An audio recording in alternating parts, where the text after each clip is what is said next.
A 50-foot Speaker of the House, Nancy Pelosi, stars in a conservative political ad. Yes, things are getting pretty rough out there. Pollster Frank Luntz joins us. Frank, what is this ad and what's the reaction to the ad?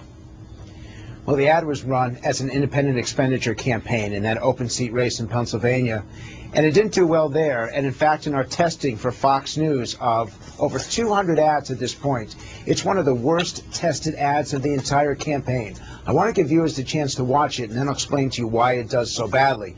Now, as you watch the ad go, you'll see a red line and a green line. The red line represents Republicans. The green line represents Democrats. If the lines go above a 60, it's a really good ad. Let's take a look at the Nancy Pelosi ad.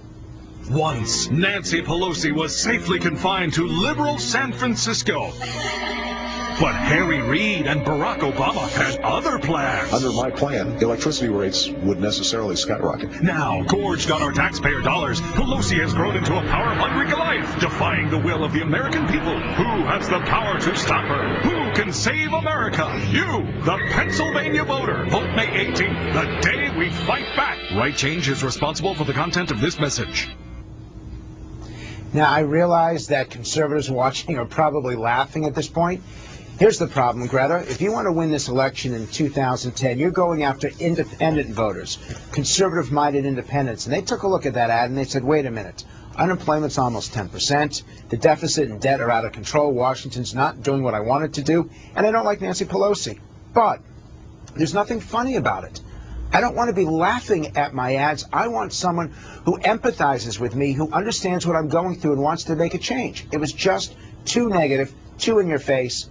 Now let me show you the alternative. And this is Harry Reid's ad.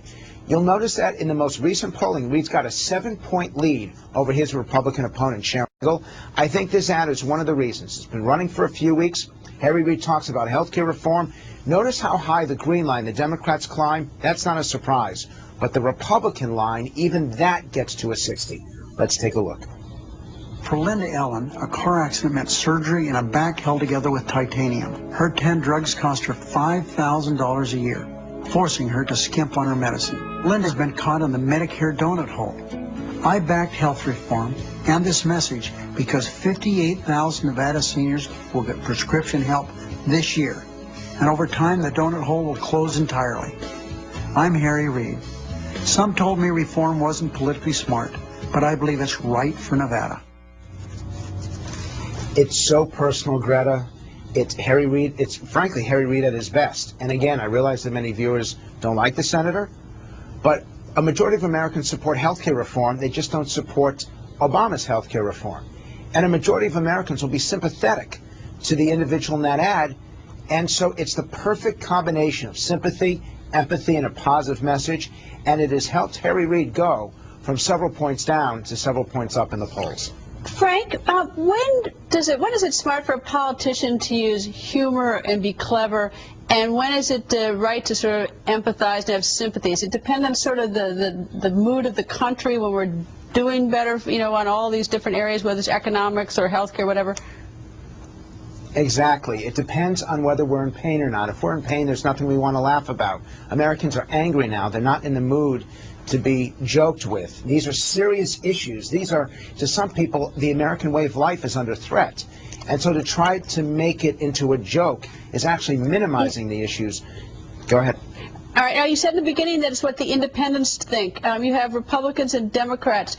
How do we measure the independents? Or, you know, can you go out and grab us for next time? Or how do we know what the independents are? Because they're going to tell us a lot about this election.